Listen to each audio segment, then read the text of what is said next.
Hello students, तो welcome to next lecture of CET series of solving MCQs. तो आज हम लोग बात करेंगे MCQs based on hydrodynamics part of mechanical properties of fluids. Okay, तो आज का हमारा पहला एमसीक्यू है, if Reynolds number for the flow of liquid is 3800 then the flow of liquid is turbulent.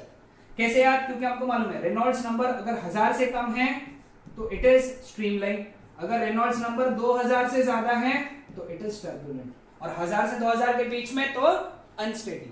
इसके लिए 1000 से कम होना चाहिए, इसके लिए 2000 से ज्यादा होना चाहिए, इसके लिए 1000 से 2000 के बीच में, 1000 से 2000 के बीच में। क्लियर? चलो next number, water is flowing through a cylindrical pipe of diameter दिया हुआ है 1.5 metre, coefficient of viscosity is 80 newton second per metre square, Reynolds number 1500 है। What is the maximum velocity of water to avoid turbulent flow? मतलब कि critical velocity निकालना। Okay, critical velocity का direct formula है r eta upon rho d। r का value कितना बेटा? 1500, eta is 80 upon density of water यानी 1000, ये दिया नहीं है लेकिन पता होना चाहिए, और डायमीटर 1.5। देखो 1 2 15 by 10 cancel, 15 by 10 is 1.5 cancel, तो आंसर बच गया 80 मीटर पर सेकंड। कितना आसान था। All you need is a correct formula, याद होना चाहिए, हो जाएगा सॉल्व। नेक्स्ट, बर्नौलीज इक्वेशन या Bernoulli's theorem is based on the principle of conservation of energy. क्योंकि वहां एनर्जी की बात करते हैं ना, work done per unit volume is equal to change in kinetic energy and potential energy per unit volume. तो it is based on principle of conservation of energy. Mass was कुछ नहीं लिखना, मोमेंटम कुछ नहीं लिखेंगे।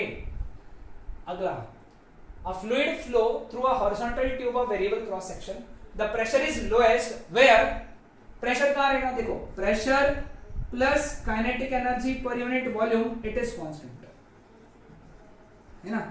अब प्रेशर अगर कम है तो kinetic energy per unit volume ज्यादा रहनी चाहिए, है ना। मतलब काइनेटिक एनर्जी ज्यादा रहनी चाहिए, काइनेटिक एनर्जी ज्यादा है मतलब वेलोसिटी ज्यादा रहनी चाहिए, मतलब वेलोसिटी इज मैक्सिमम, क्योंकि ये इनका एडिशन कांस्टेंट होना चाहिए। तो अगर प्रेशर कम हो रहा है तो ये टर्म को ज्यादा होना ही पड़ेगा, क्योंकि एडिशन कांस्टेंट होना चाहिए, और काइनेटिक एनर्जी ज्यादा है मतलब वेलोसिटी को ज्यादा होना ही पड़ेगा। ठीक है। High speed wind blows over a house, the force on the roof is in which direction? Okay, देखो it is also the concept of Bernoulli's theorem। clear?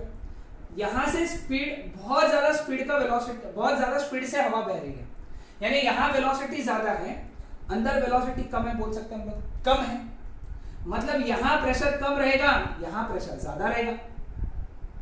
क्या लगाया मैंने? Bernoulli's theorem. बर्नौलीज थ्योरम क्या बोलता है? जहां वेलोसिटी ज्यादा वहां प्रेशर कम, जहां वेलोसिटी कम वहां प्रेशर ज्यादा। मतलब प्रेशर अंदर ज्यादा है बाहर कम है, इसका मतलब अंदर से फोर्स लगेगा, यानी फोर्स ऐसा लगेगा क्योंकि अंदर प्रेशर ज्यादा है। तो the force on the roof is in upward direction, क्योंकि अंदर प्रेशर ज्यादा है बाहर प्रेशर कम है, इसलिए पहले इसका छत उड़ के चला जाएगा। ठीक है, आया ध्यान में सबको? आसान concept. Okay, a cylinder of height 20 metre is completely filled with water. The velocity of efflux of water through a small hole near the bottom of the side wall of the cylinder is, velocity of efflux root 2gh, root 2 g का value 10 ले लेंगे, नहीं 10 लेंगे, ठीक है 10 लेंगे, क्यों? क्योंकि 400 बन रहा है रूट में, और 400 का रूट है 20, तो velocity of efflux is 20 metre per second. 9.8 नहीं लेंगे, 10 लेंगे। सॉल्व हो गया ना उससे, डायरेक्ट आंसर आएगा। Two holes P and Q are at the depths of H and 4H from the top of the large vessel, completely filled with water. P एक square hole है जिसका साइड L है, and Q एक circular hole है जिसका radius R है। If same quantity of water flows out per second, बहुत important line है, इसको अंडरलाइन करो भाई साहब। इसका मतलब क्या है? इक्वेशन ऑफ कंटिन्यूटी लगाओ। ओके, क्या लगाओ? इक्वेशन ऑफ कंटिन्यूटी लगाओ। What is the relation between L and R? Equation of continuity क्या बनेगा? AP VP is equal to AQ VQ। ठीक है, AP area at P square hole है तो L स्क्वायर आएगा, VP √2GH, AQ circular hole है pi R square, और VQ कितना आएगा √2G, उसकी डेप्थ कितनी है बेटा 4H। ठीक है, क्या कट हो रहा है देख लो, 2GH कैंसिल हो गया। ठीक है, तो L square is equal to pi R square into ये √4 जो है वो बाहर आके 2 हो गया, तो L कितना हो गया √2 पाई are.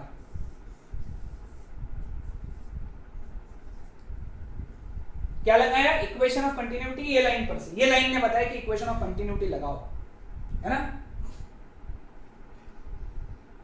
Water from a tap of cross-sectional area 1 centimeter square starts falling vertically with a speed of 1 meter per second. What is the area of cross-section of the stream of water at a distance 20 centimeter below the mouth of the tap? Okay. अब ऐसा कुछ समझ लो, ऐसा क्यों बना है मैं बताऊंगा। यहां से वेलोसिटी 1 मीटर पर सेकेंड है, यहाँ पे एरिया ऑफ क्रॉस सेक्शन कितना है 1 सेंटीमीटर स्क्वायर, यानी 1 × 10⁻⁻⁴ मीटर स्क्वायर।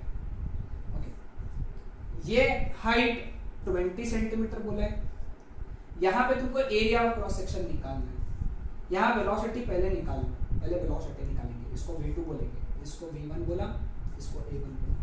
ठीक है, v2 निकालने के लिए जस्ट फ्लो हो रहा है, तो v2 square is equal to u square plus 2gh, where u का वैल्यू 0 ले लेंगे। कारण ऐसा क्यों, ऐसा क्योंकि जस्ट फ्लो होना चालू हुआ ना, वो गिरना चालू हुआ, तो v2 square is equal to 0 plus 2, g का वैल्यू 10 और ये 0.2, तो v2 square is equal to 2 × 10 20 20 × 0.2 4, तो v2 is equal to 2 metre per second. ठीक है, अब टैप के लिए हम लोग एरिया ऑफ कंटिन्यूटी लगाएंगे। Area of continuity a1 v1 is equal to a2 v2, 10⁻⁻⁴ into 1 is equal to a2 into 10⁻, r2 की वैल्यू हो गई 2, तो a2 कितना हो गया, फिर ये 2 नीचे आ गया, तो 0.5 into 10⁻⁻⁴ मीटर स्क्वायर, या फिर ऑप्शन में देखो ये भी हो सकता है 5 into 10⁻⁵ मीटर स्क्वायर। ठीक है, समझ में आया सबको? Okay. A cylindrical vessel is filled with water as shown in figure. At what distance from the hole must be bored so that the water comes out up to maximum distance? Okay. उसमें h height ऐसा दिया है, यहां से कितने height पे अपने को एक गड्ढा करना है जिससे पानी जो है वो मैक्सिमम डिस्टेंस तक जाए, यानी इसकी जो रेंज है वो मैक्सिमम रहे। इसका फॉर्मूला क्या है, h/2। ये डायग्राम था, मैंने ड्राइंग किया यहाँ पे, अभी ड्रॉ किया है ना। कितना हाइट पे होना चाहिए गड्ढा, h/2 हाइट। ओके,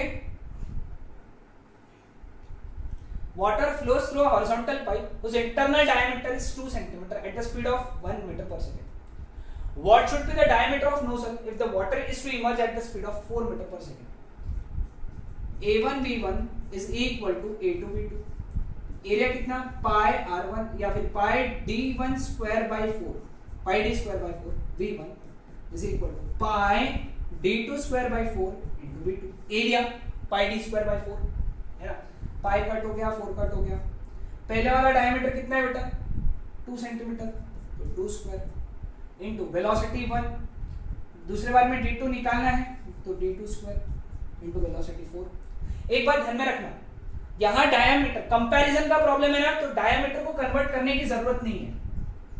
कंपैरिजन के प्रॉब्लम में, ये कंपैरिजन का प्रॉब्लम है, तो सेंटीमीटर में रखा डायमीटर, तो हमारा जो फाइनल आंसर आएगा d2 का वो भी किस में आएगा, सेंटीमीटर में आएगा। तो d2 square is equal to 4/4 मतलब 1, तो d2 is equal to 1 centimetre. Sorry, समझा, d2 सेंटीमीटर में आएगा क्योंकि मैंने d1 सेंटीमीटर में रखा था। फिर ये मीटर में भी रहा चलेगा क्योंकि कंपैरिजन में वो कट जाता है, कंपैरिजन के प्रॉब्लम में कंफ्यूजन है, तो यहाँ पे फिर कन्वर्ट कर लो, कोई टेंशन नहीं। Clear? A tank of height 9.8 meter is completely filled with water. It has an orifice at the center of one vertical wall. यानी हाइट कितनी होगी, सेंटर यानी 9.8/2 यानी 4.9 पे गड्ढा है। वेलोसिटी निकालना है, velocity of efflux √2gh, √2 g का वैल्यू 9.8 और h का वैल्यू 4.9, 2 into 4.9 is 9.8 into 9.8, उसका रूट आया 9.8।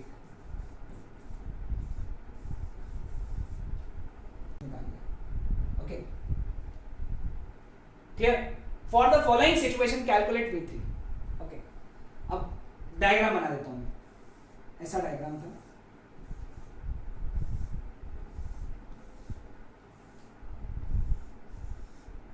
ठीक है, डायग्राम देखो, this was area of cross section A, area of cross section A, this is area of cross section 3/2A। यहां velocity 5 metre per second है, यहां वेलोसिटी 2 मीटर पर सेकेंड है, यहां वेलोसिटी निकालना है। ठीक है, इक्वेशन ऑफ कंटिन्यूटी लगाएंगे, 5 into A should be equal to 2 into A plus 3/2 A into V। इन दोनों का ऐड करेंगे क्योंकि दोनों एक साइड में, क्योंकि पानी निकल के ऐसा गया, ऐसा आके दोनों जगह डिवाइड हो गया, A सब में से कट हो गया है ना, ये इधर चला गया, तो 5 minus 2 is 3, 3 is equal to 3/2 into V, cancel 2 इधर आ गया, तो velocity is 2 metre per second. है ना आसान? कितना आसान था? Okay clear? Okay now blood is flowing at the rate of 200 centimetre cube. Last question है आज का, कितना फटाफट सॉल्व किया ना आज तो हम लोगों ने, है ना, कितना आसानी से, है ना, क्योंकि all we need is formulas. तुम बोलोगे सर कितना बोलोगे फॉर्मूला इसके लिए, 200 सेंटीमीटर क्यूब पर सेकंड। बेटा ये ध्यान में रखना है V/T है, यूनिट पर से ध्यान में रख लेना, V/T 200 centimetre cube per second. Answer mm पर सेकंड में निकालना है, तो इसको mm के में कन्वर्ट किया है ना, 200 into 10 to the power 3 mm cube per second. Centimetre cube to mm cube है ना, we know that 1 centimetre cube is equal to 10 to the power 3 mm cube. ठीक, ये हो गया V/T। क्रॉस सेक्शनल एरिया कितना लिया है, 0.5 मीटर स्क्वायर, यानी 0.5 into 1 metre is equal to 10 to the power 3 mm, तो 1 metre square is equal to 10 to the power 6 mm square, 10 to the power 6 mm square ये होगा। तुमको निकालना है वेलोसिटी। ठीक है, इक्वेशन क्या पता है हमको, V/T is equal to A into V। V/T का वैल्यू कितना है, 200 into 10 to the power 3 is equal to area कितना, 0.5 into 10 to the power 6 into V। ठीक है, अब इसको अगर सॉल्व किए V को, तो ऊपर अगर लिखा मैंने, इसको लिखा 0.2, इसका 10 to the power 3, इसका 10 to the power 3 यानी 10 to the power 6 अपॉन, ये नीचे आ गया पूरा term 0.5 into 10 to the power 6 cancel, तो velocity is 2/5 which is 0.4 mm per second। Calculation mistake तो नहीं किया ना, चेक कर लो एक बार। हाँ करेक्ट है, क्लियर? तो कितने आसानी से सॉल्व हो रहा है ना, ये फॉर्मूला तुमको याद रखना पड़ेगा, ये मैंने पढ़ाया हुआ है ना, पढ़ा दिया था मैंने क्रैश कोर्स के बैच में, पढ़ाया हुआ है, क्लियर? तो ये जो दिया है, ये V/T कैसे दिया है, इसके यूनिट पर से समझ में आए, क्योंकि वॉल्यूम का यूनिट है, ये टाइम का, तो वॉल्यूम बाय टाइम दिया होगा। ठीक है, तो ये थे सारे numericals based on which part, hydrodynamics, numericals में एमसीक्यूज। नेक्स्ट पार्ट में हम लोग इसके आगे के एमसीक्यूज डिस्कस करेंगे which are based on surface tension. Okay, that's it.